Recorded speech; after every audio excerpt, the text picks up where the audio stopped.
Maybe I saw it on a fortune cookie. Hey, man, that's a nice fortune cookie. Yeah. Lots of stories. So at the time I was designated, I was the youngest designated pilot examiner in the country. Okay. Um, These don't have wheels on them. Can we get wheels on these? Sure. Just playing. All right.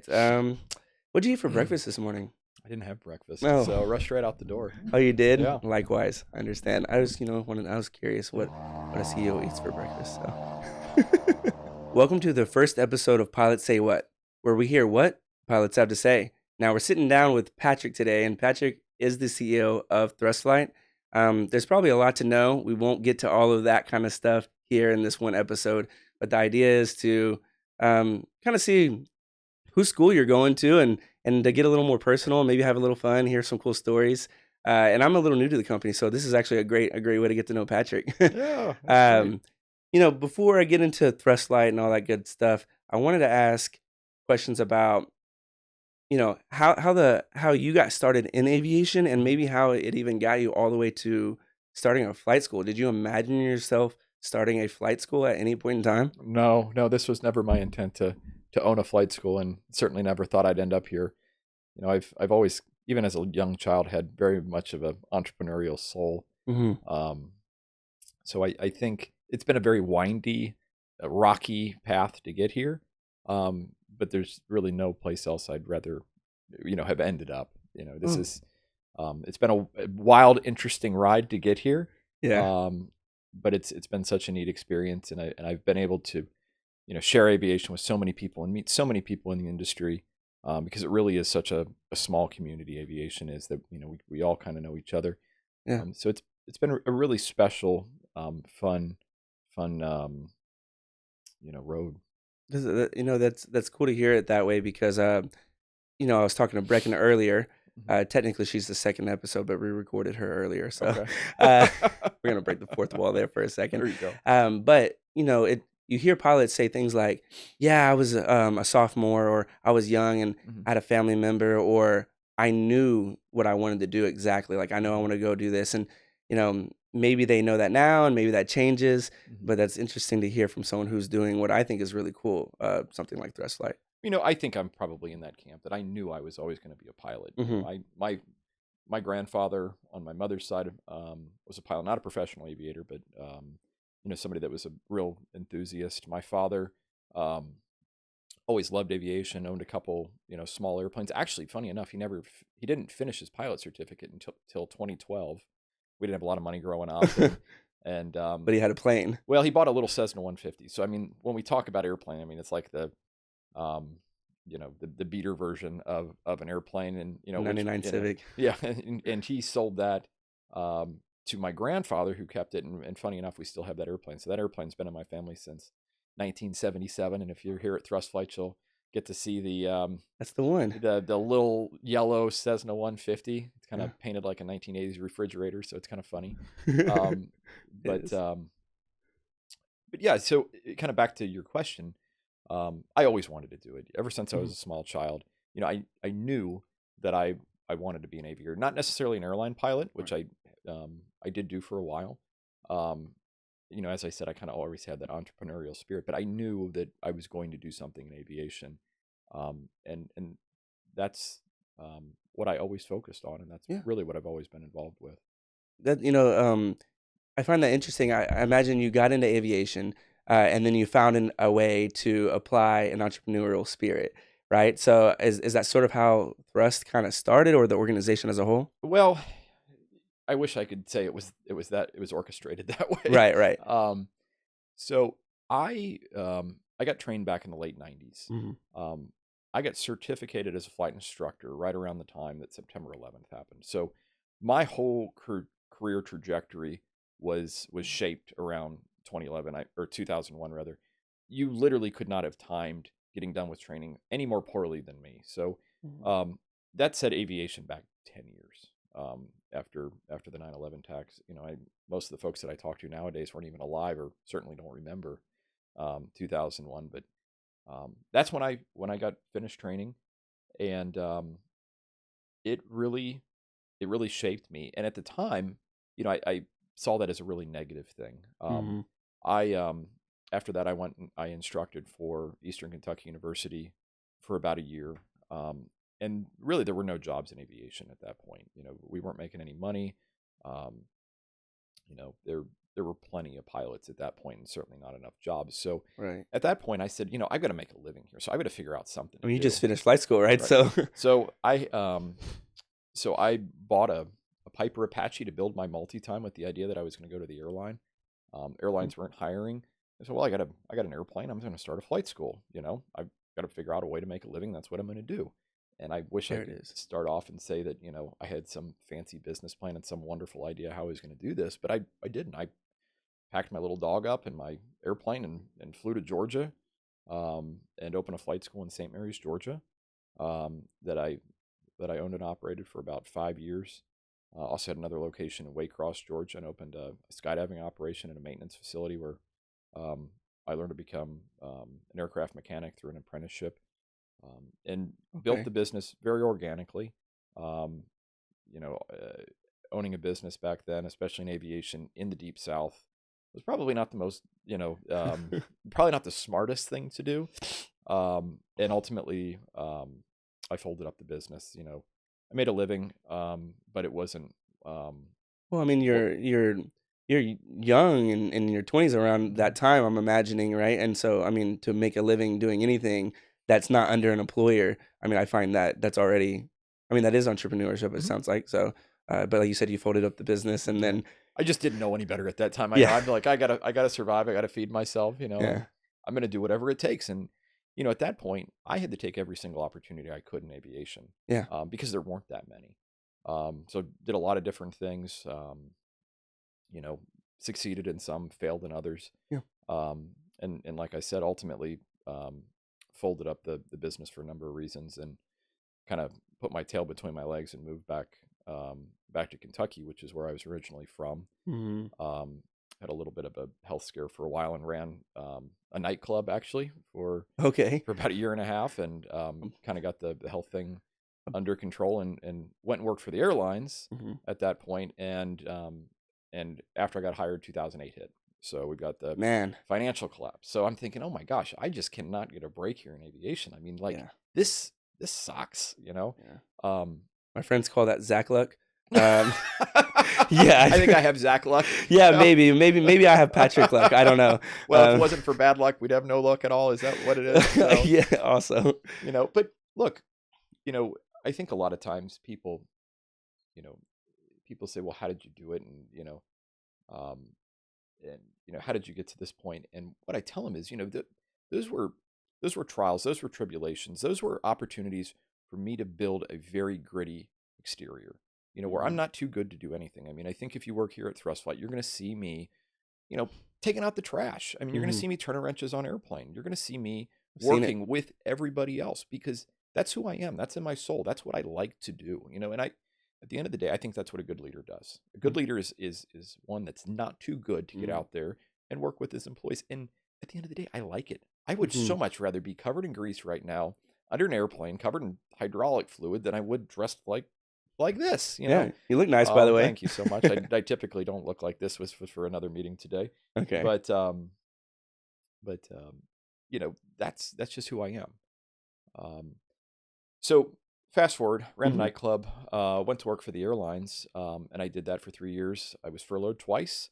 The first time was on my honeymoon, Man. when I was in Florida, and I took a 3-day honeymoon because at the time I think I was making $17,000 a year as a first officer. Whew. So I had crash pad in Jamaica, Queens, and I could tell you all sorts of stories That sounds like a little bit of fun, about that. maybe. Oh yeah, oh my gosh, like um, literally didn't have enough money to eat. I qualified for food stamps, didn't take them. Very proud to say I didn't do it, but certainly qualified for food stamps at that point. And it was rocky, it was rough, but Mhm. those are the things that made me who I am, and I wouldn't change it a bit. Um, Yeah. so um, got married, kind of moved out here to Texas. Um, It had to be Texas? well, my wife was from Texas, Oh, okay, okay. so I met her and we got married 9 months later, and I'm happy to say that we're still married, 16 years later. That's I awesome. have a wonderful 11-year-old daughter who loves airplanes, and cows and horses for some reason. I don't 'Cause know you're in I don't know Texas. where she got that from, but Okay. yeah. So certainly not me. It's nice to know that you did make your way all the way back around to Dallas, Hmm. though, because it seems like Dallas has. I don't know what Addison was looking like when you landed in Dallas, but Addison has turned into a great place to be. It seems Hmm. like when you're looking into aviation. Um, no, I was going to backtrack to something you said about you didn't necessarily have quite of a business plan or anything like Hmm. that. You were just surviving. You were Hmm. figuring things out, but like you said, you learn a lot in that process. Somewhere along the way, though, you do kind of you figure out how business works a little bit, and the gears start to turn, Hmm. and I think you had the leadership in you before. It sounds like, and now coupled with some experience, you created a business that does have a structure a little bit to it. Oh yeah, I mean, I look. I think we learn from our trials and tribulations, and I didn't go to a traditional business school, and quite frankly, I think that's kind of helped. I mean, Yeah, managing employees at a nightclub is very similar in a lot of ways to managing flight instructors. yeah, So that's there are a lot of similarities, but all those things, all those steps in the road have gotten me to where I'm at, and even when I started thrust flight, the main the core business was not flight training. We did right. flight training as a marketing exercise to sell airplanes.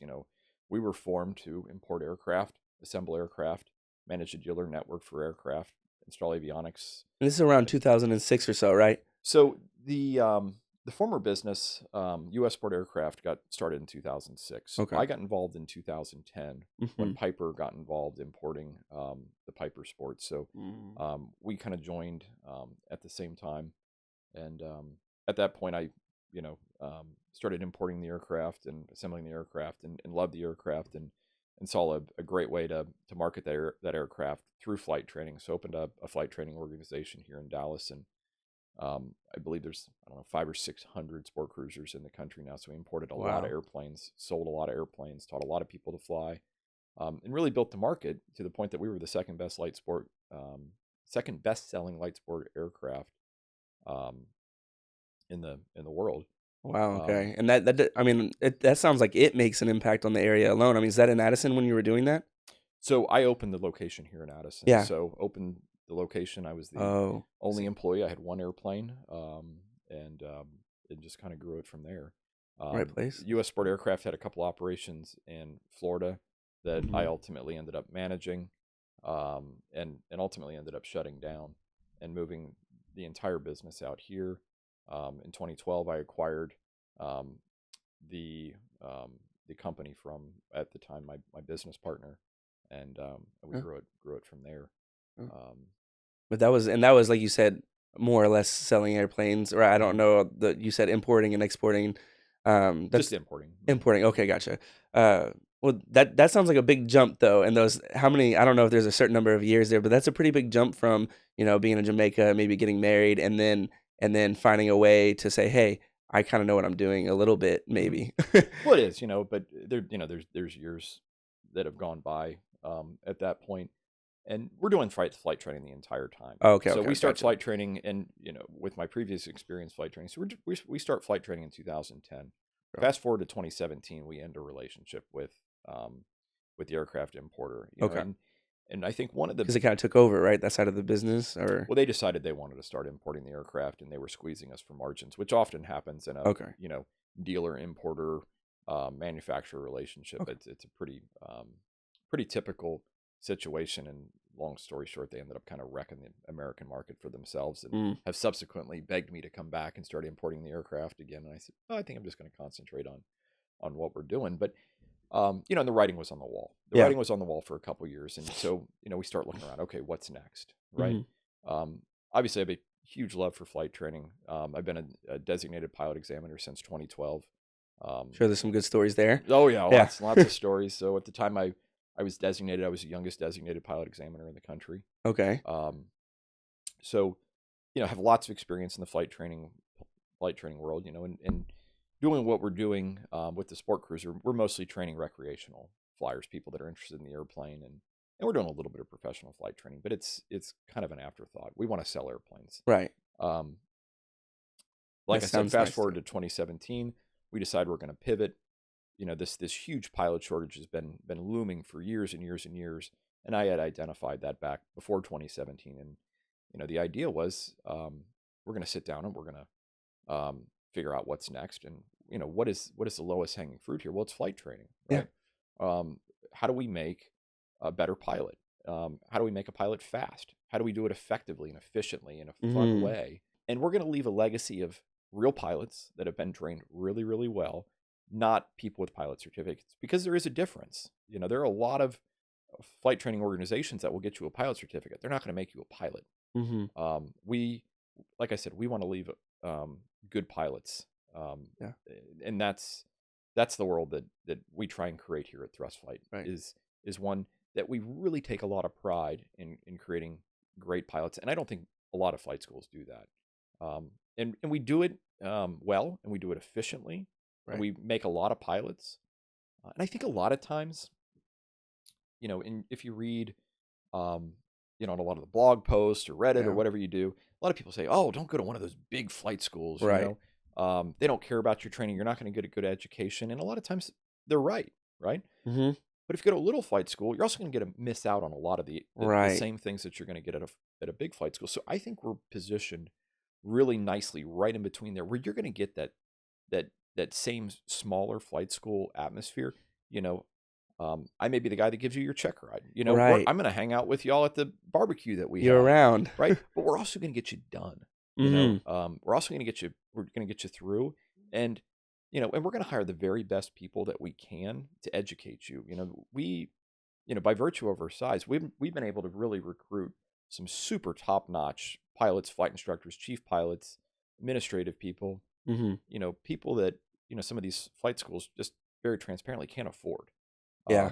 So I think we really hit this sweet spot. We're the alternative to the big flight school. We're the alternative to And that's ATP. and that's what I hear. I hear people when I'm talking to the students. I've been out there, asking them some questions, trying to understand why they chose Thrust Flight. I wanted to learn a little bit more about what the company is like and what it looks like to people who choose to come here, right? Even before they choose to come here, and Mhm. and it's things like that. It's like, hey, I looked at this school, I looked at that school. I walked in here, I took a tour, and I liked the way it felt, Mhm. and I think that speaks to the atmosphere that you've kind of created by saying, this isn't a little school, this is a professional organization, but this isn't something that's just losing you as a number in the system. Right. So that's really cool to hear that. I think that makes its way down to the bottom line, though. Yeah. The students know that. Sure. So Well, and look, I think it's such a hard thing to quantify. It's a hard thing to look at on a spreadsheet. Culture is, or that feeling that you get. hmm It's a really hard thing to capture. And I think, the marketing team, you guys have done a really wonderful job, capturing, you know, some of that culture on camera. And but it's hard to do unless you really come hmm here and you really feel it and you experience it for yourself. hmm What I tell people: go out and look at other flight schools. Go yeah, go look at the flight schools. Talk to the people. Ask as many questions as you can, and then come and talk to Thrust Flight. yeah, And you pick what's best for you. 9 times out of 10, they pick Thrust Flight. And when you ask them why did you pick Thrust Flight, is they will tell you it felt better. You hmm know, and to me, that's that's what winning looks like, right? That's yep, that's what success looks like. hmm Because not because we got another customer, not right, because you paid to come here, but because I was able to articulate, through my people, through the people that work with Thrust Flight, the people that I work with every day, that feeling. And that yes, is, to me, that is the ultimate success. It's not the bottom line on the financials. hmm It is the fact we're making great pilots, and they're leaving here and they're saying, if you want to be a pilot, you go to Thrust Flight. yep, I think your job here in the marketing department, especially in the admissions department, is pretty simple, because most people that come here and decide they want to come to Thrust already know that they want to come to Thrust Flight. hmm If you're on YouTube and you like airplanes, you probably know who Thrust Flight is, because you guys have done a great job, articulating yeah, that. So they already have a pretty good idea what it it's feels true. like, right? I love it when I hear other flight instructors from other flight schools are telling their students to go to Thrust Flight and to watch the videos on YouTube to learn how to do something. We Yes, literally have other flight schools saying Thrust Flight's content is so good, go to their YouTube channel and learn about, I don't know, a constant speed propeller, right? Or hmm multi-engine aerodynamics or whatever it is, right? yeah, Um, and that's a lot of the goodwill stuff that we put out there. And I don't that, want to just train the people that come to school here. If I can train more people online and we can put that goodwill out there, that's what we're about. We want to make great pilots. I would like to go back to when you mentioned that you were a DPE and maybe even the youngest in the country at some time. Is that what you said, right? Yeah. Yeah. So that's really cool. I'm wondering if you have any advice to anyone who maybe be going into a check ride, whatever stage they might be at. Do you have any advice for someone who's going to sit down with a DPE? Oh gosh, I have lots of advice. Yeah. I think that my biggest piece of advice Mhm. is going to the check ride Mhm. with the expectation that examiner wants you to pass just as badly as you do. Okay. I think, look, there's so much anxiety that's wrapped up in a check ride. I mean, Mhm. you can walk in the room and you can feel that tension. I mean, it's not always fun, Yeah. And one thing that I try and do, and sometimes it works and sometimes it doesn't, is try and break the ice and make that person comfortable. Mhm. Just like you asked me, what did I have for breakfast this morning? What are you trying to do? You're trying to make me comfortable. You're trying to Mhm. break the ice. Yeah. Did it work? Yeah, of course. Okay, good. Just make sure. So, plus you work for me, so I'm not really that nervous. Right. I'm the one that gets nervous. Yeah. I was making myself comfortable, to be honest with you. But yeah. But I think going into it with that expectation that, generally speaking, and maybe this isn't always the case, but I think generally speaking, most DPEs out there are in your corner and they're not looking for a reason to fail you. They're looking for a reason to pass you. Mhm. So going into it with that attitude, I think sets the stage. And I think if you go into it with that positive attitude, I think you're more likely to be successful. And is And then I there? think it comes down to just being responsible for yourself. Unfortunately, there are times that candidates aren't successful in a check ride, and a lot of times, they'll use kind of a lot of the common defense mechanisms. Oh, my instructor didn't teach me this, or nobody told me that, or um, whatever it is. Look, the entire check ride is laid out in the ACS, the Airman Certification Standards. Mhm. So it says everything that I legally have to do as an examiner. It's all laid out there. It's all pretty crystal clear. And if you're getting ready to take a check ride and you don't know how to use the checklist, or the checklist, excuse me, the ACS, Mhm. or your instructor hasn't gone through the ACS with you, you're probably not ready for that check ride. You should know how to navigate that document, Mhm. and how to get through that, because that's really your key to be successful. So you go through that ACS and you say, okay, I'm going to be tested on this, this, this, and this, and I need to know Right. the standards to which I'm being tested to. It's when you get down to it, it's fairly black and white what those standards are, and um, so you need to use that as a tool. And do people come into it sometimes not even knowing what it? I mean, how familiar should everyone should just sound like be familiar? But are there people who aren't even familiar with it going into the check ride sometimes? They probably know what it is. Now, Mhm. have they ever cracked the book?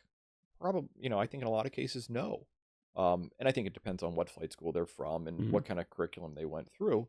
Um, and I think a lot of people don't know what they don't know. Yeah. Look, you hire an instructor and you hope they're going to do their job right. Right. And some do wonderful, great things, and there's some bad actors out there too.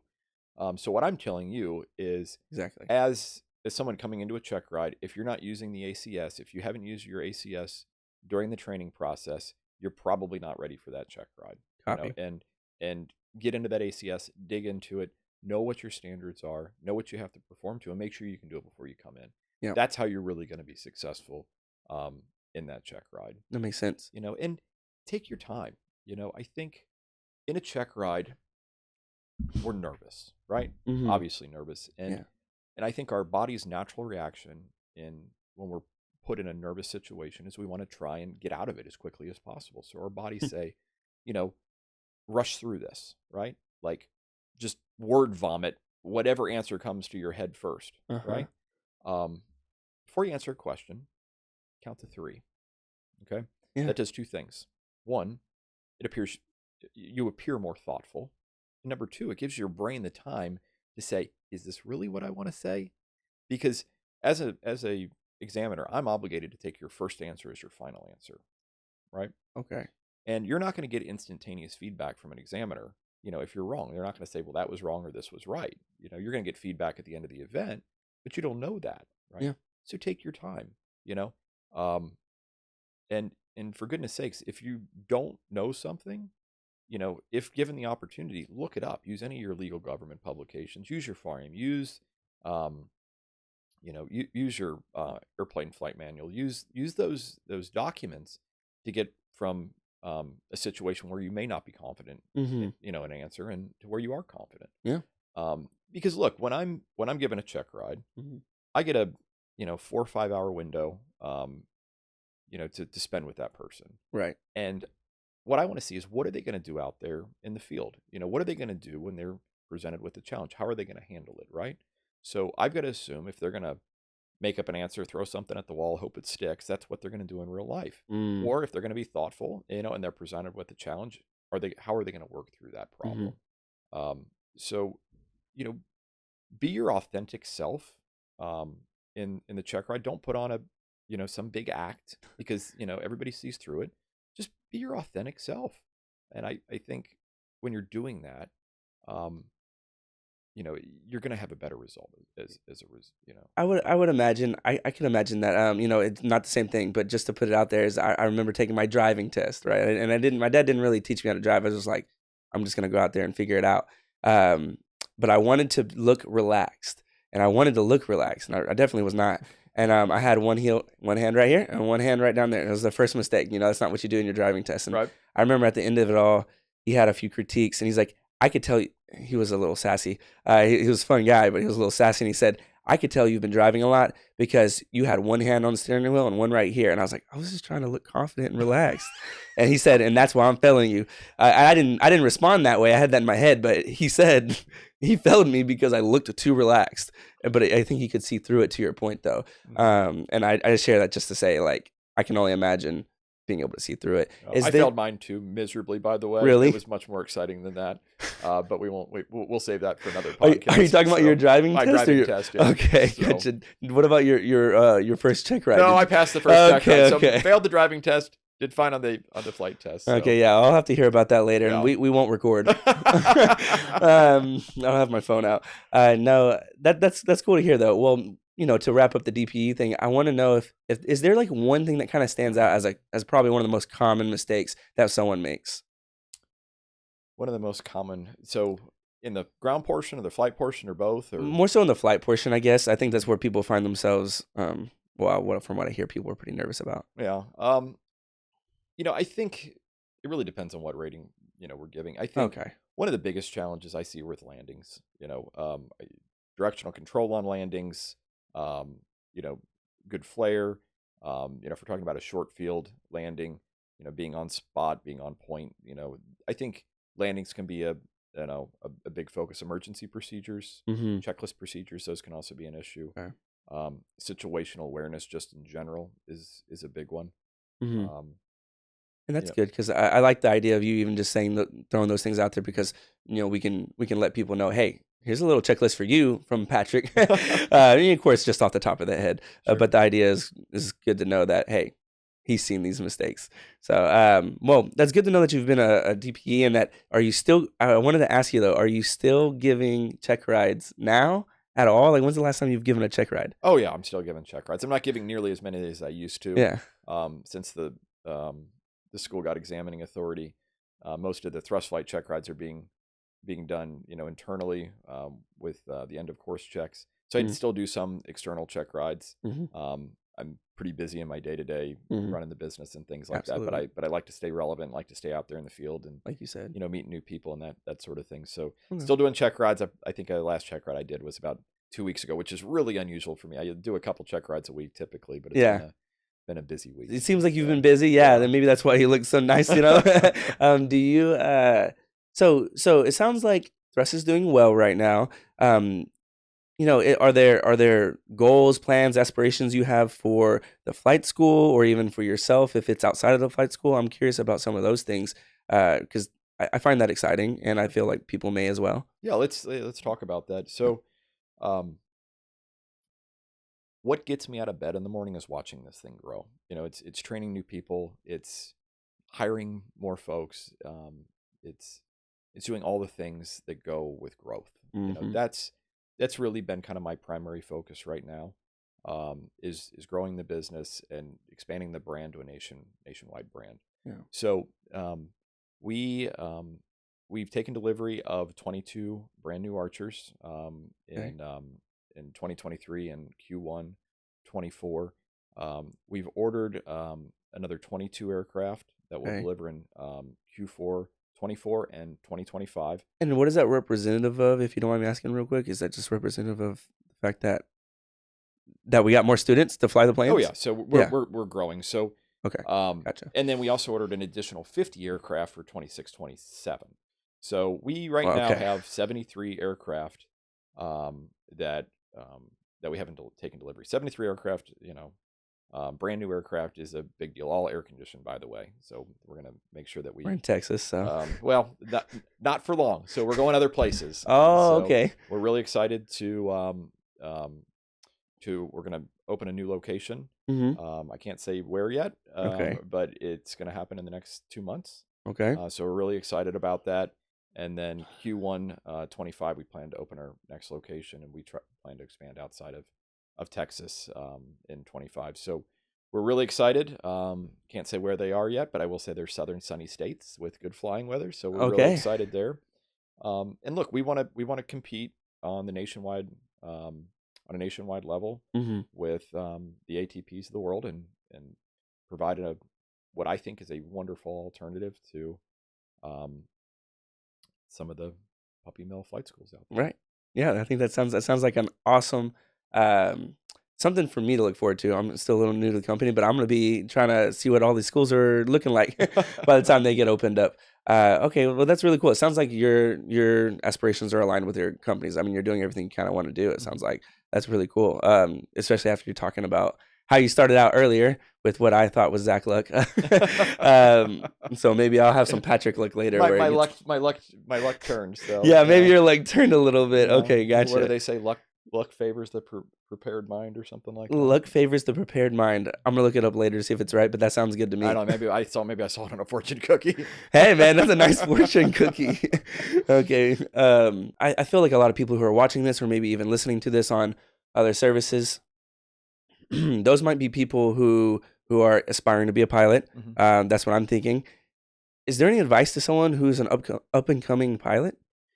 I think my biggest piece of advice wouldn't just be for people that are up and coming pilots. Mm-hmm. We get a lot of people here at Thrust Flight that have never had a job before, that have never done anything like this before, and it can be a real, eye opener for these folks. We're taking people and we're making them a commercial pilot, a CFI, a certified instrument flight instructor, multi-engine commercial pilot. We're doing all that in as little as 7-8 months, right? Mm-hmm. It is a lot of work. It's a tremendous amount of work, and if you've never been pushed before, Mm-hmm. it's gonna be a big eye opener for you.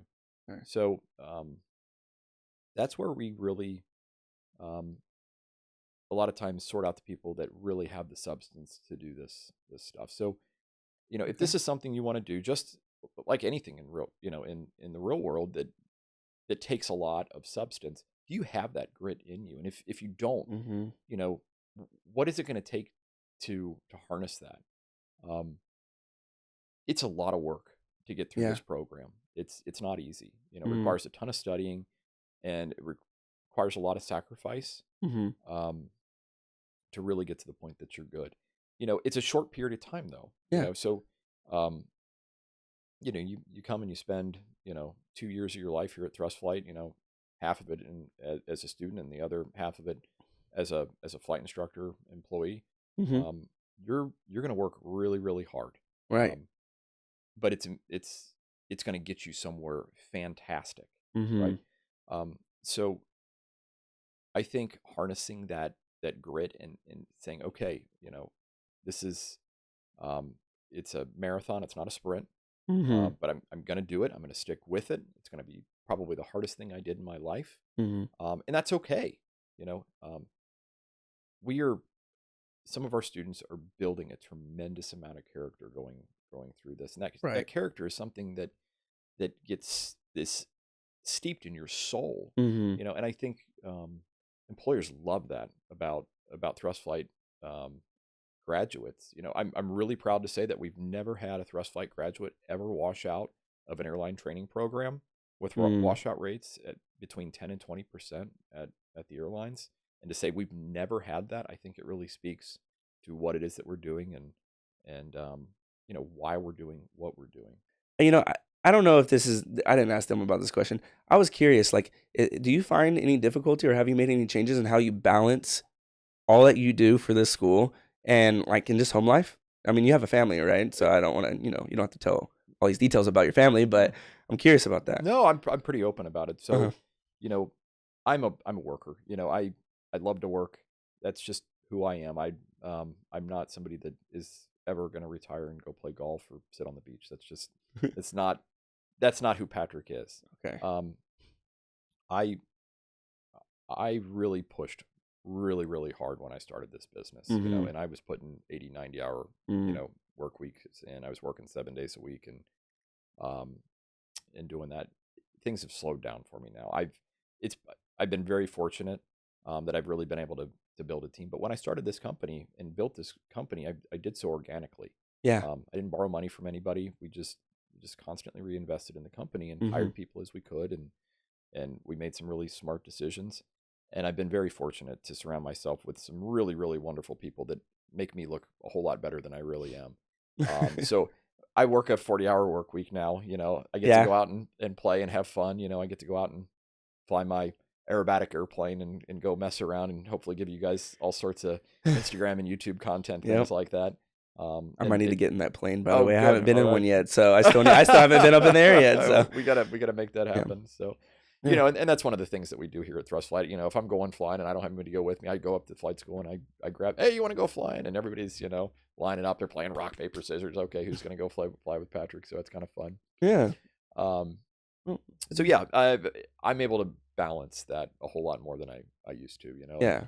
and, I'm sure there hit a point, right, where it was like, hey, maybe I need to start working towards a balance. Was there a point like that oh at yeah, I all? mean, I think it's been an evolution. I don't Okay. know that there's ever been a light switch Oh, that okay. said, wow, it smacked me in the face and said, Patrick, you need to make a Okay. life change. It's been kind of an evolution.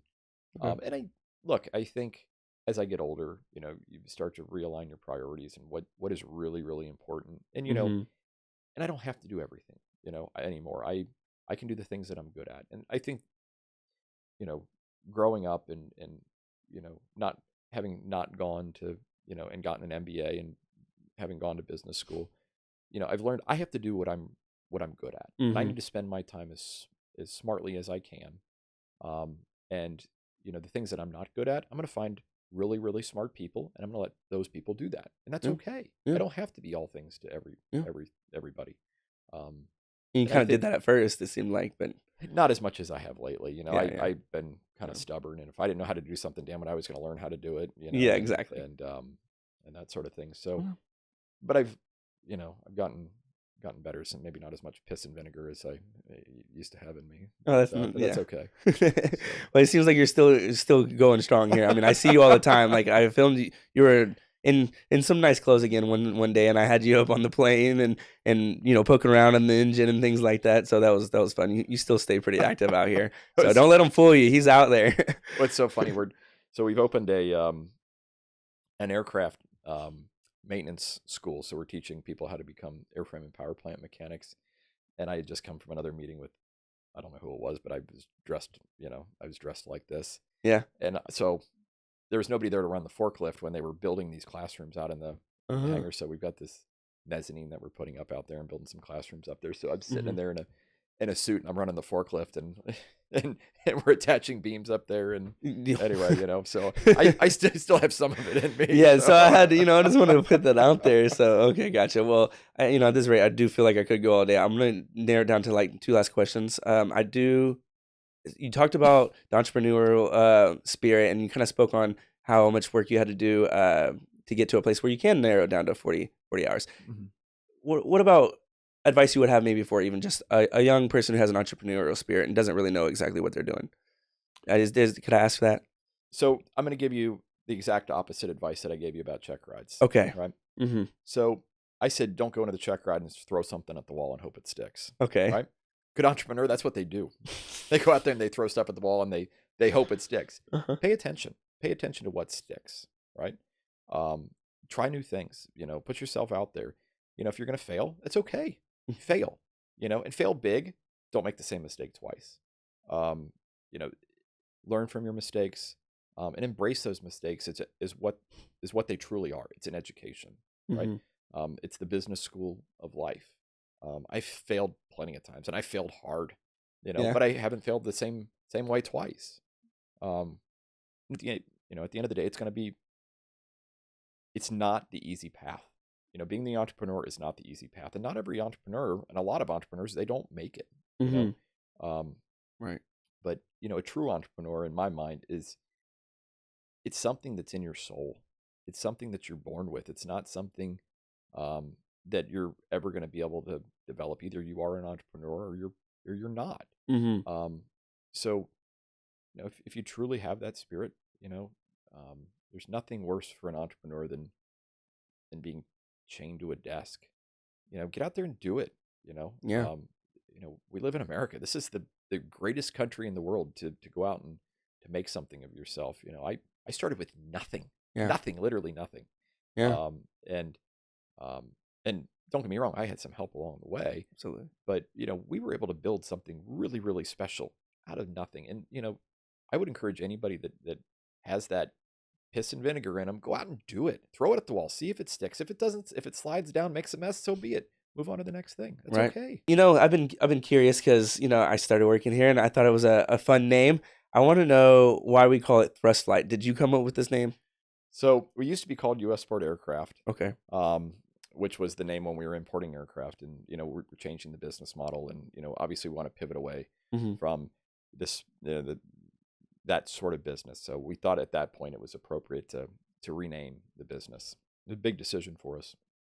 So we're sitting around a table, and we're coming up with names, right? And every name, it's just like we've heard it before, right? It's really hard to come up with a unique name. I mean, it is. in aviation. So we're thinking 4 forces of flight, and lift, thrust, weight, drag, and thrust.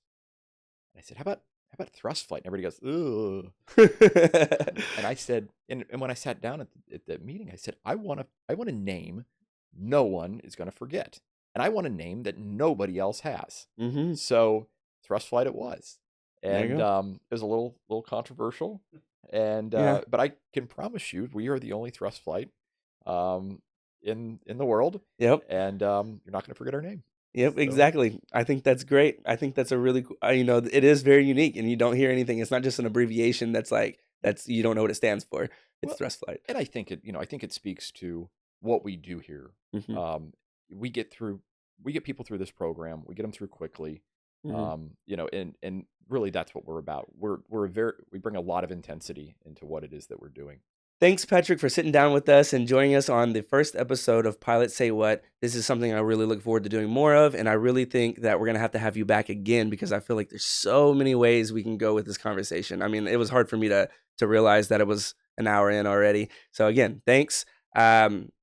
We look forward to having y'all join us on the next episode of Pilots Say What, where we hear what pilots have to say. If you want to know more about the ZTA program, go to thrustflight.com, but go ahead and subscribe to our YouTube channel so that you can join us for the next episode. I'm sure we'll have Patrick back again.